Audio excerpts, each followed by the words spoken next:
Hello students, मैं Rajneesh Dubey, maths teacher. आज हम लोग डिटर्मिनेंट शुरू करने जा रहे हैं।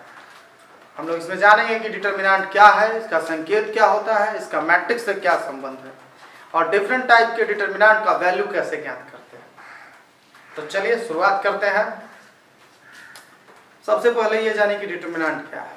परिभाषा तो मैंने लिखा है कि हर एक स्क्वायर मैट्रिक्स ए के संगत एक संख्या या व्यंजक होता है, निर्धारित होता है, जिसे डिटर्मिनेंट कहते हैं। इसे डेट ए, DET और ए, या इस तरह से ये देखिए ए लिख करके और दोनों तरफ मोड़ जैसा मैंने चिन्ह दिया है, इसे सूचित करते हैं। ये परिभाषा करना समझ में आया तो कोई बात नहीं, मेरी परिभाषा सुनिए। डिटर्मिनेंट एक संकेत है, सूचक है। डिटर्मिनेंट एक संकेत है, सूचक है, जो कुछ संख्याओं का एक निर्धारित प्रक्रिया में जोड़, घटाव, गुणा को सूचित करता है। समझे आप लोग? कुछ संख्याओं का एक निर्धारित प्रक्रिया में जोड़, घटाव, गुणा से बने व्यंजक को सूचित करता है डिटर्मिनेंट। इसलिए उसका एक मान होता है। इसलिए परिभाषा दी गई है कि हर एक स्क्वायर मैट्रिक्स के संगत में कोई एक संख्या या व्यंजक निर्धारित किया जा सकता है और उसे हम लोग उसका डिटर्मिनेंट यानी कि सारणिक कहते हैं। इसे हम लोग डेट ए या इस तरह से मोड में ए से सूचित करते हैं। एग्जाम्पल देख लीजिए। जैसे मान लीजिए कोई स्क्वायर मैट्रिक्स है 2, 3, 5, 7, तो इसका डिटर्मिनेंट का सूचक हम लोग बोल सकते हैं डेट ए, या ए के ऊपर मोड जैसा ऐसे चिन्ह लगा देंगे, उसको डिटर्मिनेंट पढ़ेंगे, डिटर्मिनेंट ए। या ऐसे भी लिख सकते हैं कि पूरा मैट्रिक्स लिख दें ऐसे 2, 3, 5, 7 और यहाँ मैट्रिक्स वाला चिन्ह ना लगाएं, डिटर्मिनेंट वाला चिन्ह जो मोड जैसा होता है वो लगाएं। यहाँ मैट्रिक्स वाला चिन्ह नहीं रहता है, यहाँ मोड जैसा चिन्ह है डिटर्मिनेंट में रहता है। इस तरह से कोई बड़ा डिटर्मिनेंट हो, सपोज दैट बी है 2, 5, 7, 0, 0, 8, 2, 6, 9, तो यहाँ बी का डिटर्मिनेंट हम लोग ऐसे लिखेंगे जो है 2, 5, 7, उसके बाद है 0, 0, 8, 0, 0, 8, 2, 6, 9। और मैंने कहा कि यह एक सूचक है, संकेत है। यह इन संख्याओं का एक निर्धारित प्रक्रिया से जोड़, घटाव, गुणा से बने व्यंजक का सूचक है। ठीक है, तो इसका एक मान होता है, जबकि मैट्रिक्स का कोई मान नहीं होता है। तो दो बात मैं यहां कहना चाहूंगा। पहला कि स्क्वायर मैट्रिक्स के संगत ही डिटर्मिनेंट मिलता है, किसी और मैट्रिक्स के संगत नहीं मिलता है। मैट्रिक्स का मगर कोई मान नहीं होता है। और डिटर्मिनेंट का मान क्या होता है? डिटर्मिनेंट का मान होता है। और मान क्या होता है इस पर हम लोग विचार करने वाले हैं ना। वैल्यू ऑफ डिटर्मिनेंट हम लोग बात करने जा रहे हैं। Value of determinant of different order, है ना। Value of determinant of different order, अलग अलग ऑर्डर वाले। जैसे चलिए ना, सबसे पहला मैं आपसे बात कर रहा हूँ 1 by 1, है ना। 1 by 1 ऑर्डर का डिटर्मिनेंट, सीधे से शब्दों में 1 by 1 ऑर्डर का डिटर्मिनेंट मतलब इसमें केवल एक हो, क्योंकि एक रो और एक कॉलम, तो ये बस कुछ इस तरह से होगा, इतना। अब देखने में तो लग रहा है मोड है। अब मोड का नियम है कि वो हर एक संख्या को प्लस बना के, पॉजिटिव बना के निकालता है, उसका न्यूमेरिकल वैल्यू देता है, एब्सोल्यूट वैल्यू देता है। लेकिन डिटर्मिनेंट क्या करता है कि अगर एक मेंबर है तो जो करते हो बाहर निकालेगा। मतलब अगर 2 है तो 2 देगा, -3 है तो -3 देगा, जो लेगा वही देगा। अगर केवल एक मेंबर है तो यहीं पर 2 by 2 वाला डिटर्मिनेंट देख लीजिए। इस पर सवाल आपके एक्सरसाइज 4.1 NCERT 4.1 में कई सवाल दिया गया है, इसको समझिए। और बड़ा आसान है, 2 by 2 ऑर्डर ABXY करना कुछ खास नहीं है। पहले डायगोनल मेंबर का गुना, वो भी इस तरह से, पहले इस तरह से गुणा कर लेंगे AY, और तब माइनस ये BX है ना, तब इसका गुना -BX, ये इसका वैल्यू हुआ। एक तरह से इसी व्यंजक का संकेत है ये डिटर्मिनेंट। इसी व्यंजक का, ये निर्धारित प्रक्रिया से किए गए गुणा और घटाव का संकेत है ये वाला डिटर्मिनेंट। इस पर मैं 2-3 एग्जाम्पल ले रहा हूँ, एक दो सवाल ले रहा हूँ, फिर मैं आपसे बात करूंगा।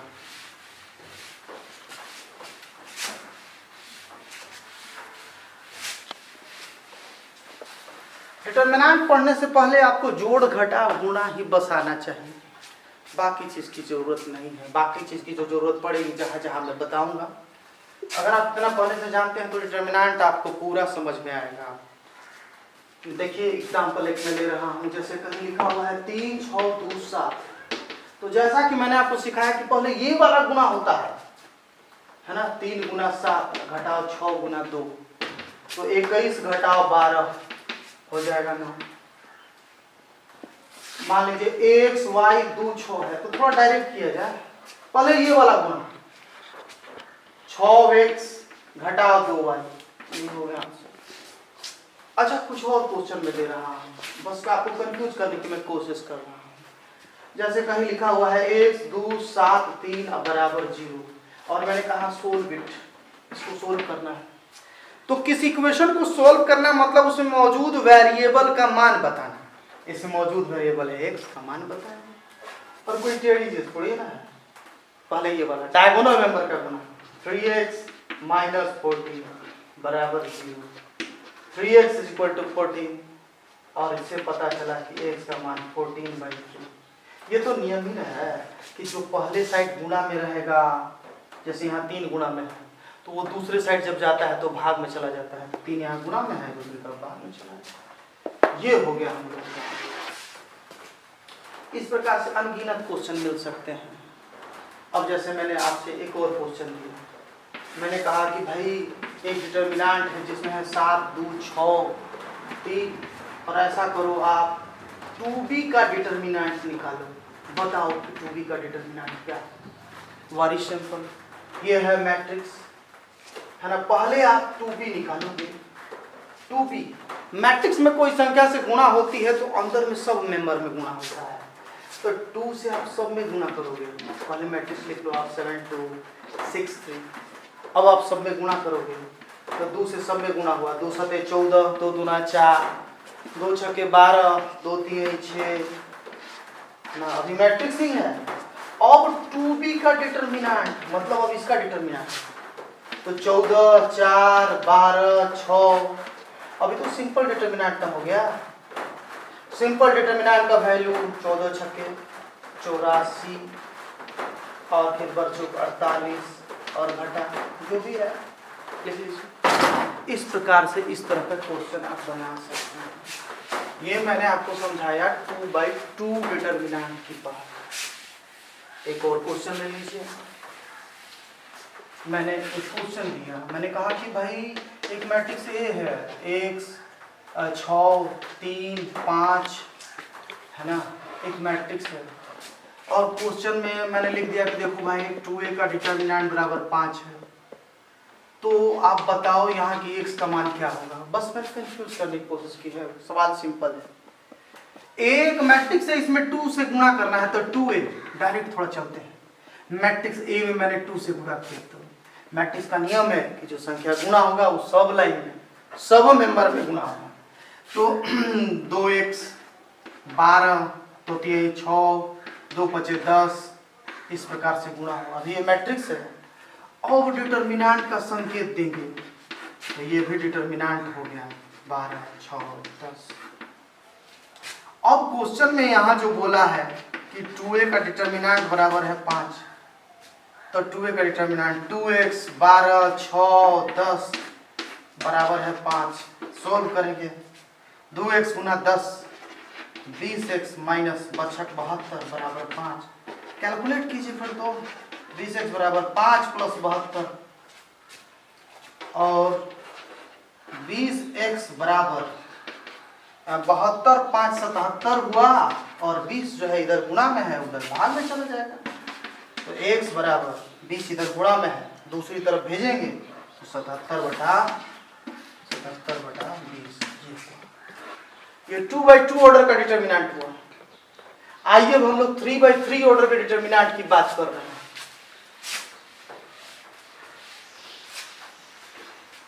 यहाँ तो आपको लग रहा होगा कि सबका मैं अलग अलग नियम बता रहा हूँ। हाँ सही बात है, यहाँ 1/1 का अलग नियम, 2/2 का अलग नियम, 3/3 का अलग नियम, 4/4 का अलग नियम। लेकिन पार्ट 2 में मैं सिखाऊंगा कि सभी तरह के डिटर्मिनेंट का एक ही तरीका से, एक आसान तरीके से वैल्यू ज्ञात कर सकते हैं। तो पहले एक अलग नियम ही मैं बताऊंगा। देखो भाई आप पहले मैं तीसरा यहाँ बताने जा रहा हूँ, 3/3 ऑर्डर का डिटर्मिनेंट, इस पर मेरी चर्चा प्रोसेस में जारी है। अब value A B C X Y Z L M N का वैल्यू हमें जानना है। तो इसके लिए हमें सॉरस डायग्राम का यूज करना होगा। सॉरस डायग्राम है क्या? ऐसे ये मत समझिए कि मैं जिस तरीके से बता रहा हूँ उसी तरीके से सब होगा, ये जान लीजिए। फिर अगले पार्ट में मैं बताऊंगा कि कैसे किसी भी ऑर्डर के डिटर्मिनेंट का एक ही तरीका से मान ज्ञात किया जाए। सॉरस डायग्राम में कह रहे हैं ना कि ये जो डिटर्मिनेंट है 3/3 ऑर्डर का, इसको आप 2 बार लिखिए, एक लगातार। एक बार आपने लिखा, फिर दोबारा आप लिखिए इसी तरीके से A B C X Y Z L M N, और एक बार इधर से ऐसे डायगोनल खींचिए लगातार। क्या मिला आपको? इस लाइन पे ए वाई एन मिला, इस लाइन पर बी जेड एल और इस लाइन पर सी एक्स एन, ये तीनों का गुणा प्लस है। A Y N plus B Z L plus C X N, इधर वाला गुणा हमको प्लस में मिला, ये सब प्लस में। और फिर इधर से ये लाइन, इधर से फिर डायगोनल, उल्टा डायगोनल खींचना। तो A Z M B X N और सी वाई एल, ये अब माइनस में आपको लिखना है। माइनस में A Z M minus B X N minus C Y L, A Z M B X N C Y L. तो इस ये 3/3 डिटर्मिनेंट की ये परिभाषा है। 3/3 डिटर्मिनेंट की परिभाषा है, इसको याद करने का तरीका है सॉरस डायग्राम, लेकिन ये भी टेढ़ा है। एक आसान तरीका मैं बताऊंगा जो जटिल शुरुआत में है केवल समझने में, और समझने के बाद उसकी मदद से सारे सवाल बिल्कुल आसानी से बनते हैं। लेकिन अभी सॉरस डायग्राम का ही यूज करके कुछ सवाल मैं आप लोग को बनाऊंगा। ये 3/3 का मैंने प्रोसेस बताया, फोटो तो ले ही लिया होगा आप लोगों ने। चलिए इस पर एग्जाम्पल में ले रहा हूँ कुछ सवाल आप लोग की सुविधा के लिए। ये है 300025789, हमको इसका वैल्यू लिखना है, बड़ा सिंपल है। 300025789 दो बार ना लिखेंगे, 300025789। फिर आपको पता है सॉरस डायग्राम से ये वाला लाइन, ये वाला लाइन और ये वाला लाइन खींचेंगे। तो 3 गुना 2 गुना 9 प्लस 0 गुना 5 गुना 7, 0 गुना 5 गुना 7 प्लस 0 गुना 0 गुना 8, 0 गुना 0 गुना 8 माइनस, अब इधर वाली लाइन ये और ये, तो 3 गुना 5 गुना 8, 3 गुना 5 गुना 8 माइनस 0 गुना 0 गुना 9, 0 गुना 0 गुना 9 माइनस 0 गुना 2 गुना 7, 0 गुना 2 गुना 7। फिर कैलकुलेट कीजिए है ना, तो 3 गुना 6 9 54, और ये सब तो 0 बन के खत्म ना, 0 से गुना होगा 0, फिर 5 3 15 8 20 से 120, और ये दोनों में 0 0 गुना हुआ है तो 0 0 खत्म। तो बस आपका 54 माइनस 120 हुआ, कैलकुलेट कीजिएगा तो 66 हुआ आपका आंसर। इस प्रकार से अनगिनत एग्जाम्पल लेकर के आप सॉरस डायग्राम से बना सकते हैं। मान लो आपको बनाना है 7 8 9 0 0 0 2 6 5 का वैल्यू चाहिए, तो बस 2 बार लिखिए, 2 बार लिखिए इसको। 7 8 9 0 0 0 2 6 5 7 8 9 0 0 0 2 6 5। कैलकुलेट कीजिए, इसका वैल्यू 0 आना चाहिए। इसी प्रक्रिया से आप खुद से कैलकुलेट कीजिए। पहले आप डायगोनल ऐसे ऐसे ऐसे लेंगे, फिर इधर से आपका ऐसे ऐसे और ऐसे होगा। कैलकुलेट कीजिएगा तो तीनों बार 0 प्लस में और तीनों बार 0 माइनस में आएगा, तो वैल्यू हो गया 0। इस प्रकार से डिटर्मिनेंट थ्योरी का ये पहला पार्ट समाप्त हुआ। यहाँ हम लोगों ने सिर्फ ये जाना कि डिटर्मिनेंट होता क्या है। 1 by 1 determinant, 2 by 2 determinant, 3 by 3 determinant केवल मैंने बताया, जबकि डिटर्मिनेंट किसी भी ऑर्डर का होता है। हाँ, किसी मैट्रिक्स और डिटर्मिनेंट में कोई अंतर पूछे कि क्या है, तो आप बोलोगे कि मैट्रिक्स एकमात्र सजावट है। मैट्रिक्स केवल सजावट है, लेकिन डिटर्मिनेंट का एक वैल्यू होता है।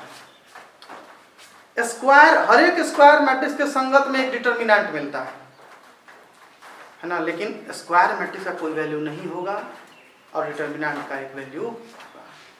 रेक्टेंगुलर मैट्रिक्स और दूसरी तरह की मैट्रिक्स के संगत में कोई डिटर्मिनेंट नहीं मिलता है ना। Thank you all.